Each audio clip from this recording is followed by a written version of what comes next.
एक बार की बात है, पहाड़ियों के बीच बसे एक अनोखे गांव में एक चोर और ईमानदार आदमी रहता था। चोर फुर्तीली उंगलियों और चांदी की जीभ के साथ अंधेरे की आड़ में सड़कों पर घूमता था, बिना सोचे समझे चोरी करता था। इस बीच अपनी ईमानदारी और दृढ़ता के लिए जाने जाने वाले ईमानदार व्यक्ति ने गांव के बाजार में अथक परिश्रम किया और बढ़ई के रूप में ईमानदारी से जीवनयापन किया। एक दुर्भाग्यपूर्ण रात, जैसे ही चोर परछाई से गुजरा, वह ईमानदार आदमी की कार्यशाला में पहुंच गया। प्रलोभन उसके कान में फुसफुसाया और उससे अंदर रखे मूल्यवान उपकरण और लकड़ी का सामान चुराने का आग्रह किया। लेकिन जैसे ही वह अपने गलत तरीके से कमाए गए लाभ को छीनने के लिए आगे बढ़ा, अंधेरे से एक आवाज ने उसे रोक दिया। वह ईमानदार आदमी हाथ में लालटेन लेकर उसके सामने खड़ा था। ईमानदार आदमी की आंखों में गुस्से या आरोप की जगह सिर्फ उदासी थी। तुम चोरी क्यों करते हो? उसने पूछा। उसकी आवाज निराशा से भारी थी।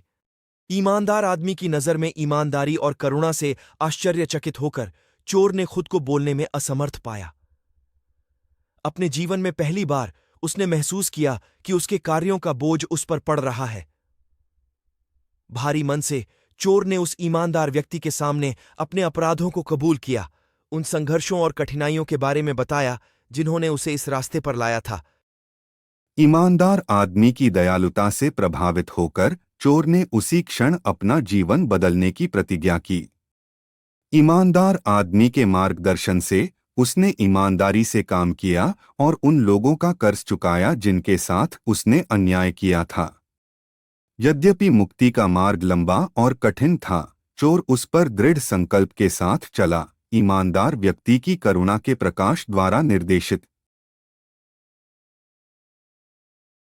अंत में यह धन या प्रसिद्धि नहीं थी जो उनके जीवन को परिभाषित करती थी, बल्कि उनके चरित्र की ताकत और उनके बीच बने दोस्ती के बंधन थे। और इसलिए उस गांव में जहां कभी अंधेरा राज करता था, ईमानदारी और क्षमा की रोशनी चमक उठी, जिसने उन सभी के लिए रास्ता रोशन कर दिया जिन्होंने इस पर चलने का साहस किया। और ये थी आम आदमी और चोर की कहानी। अगर हम किसी को प्यार से समझाएं तो ओएस को बदल सकते हैं।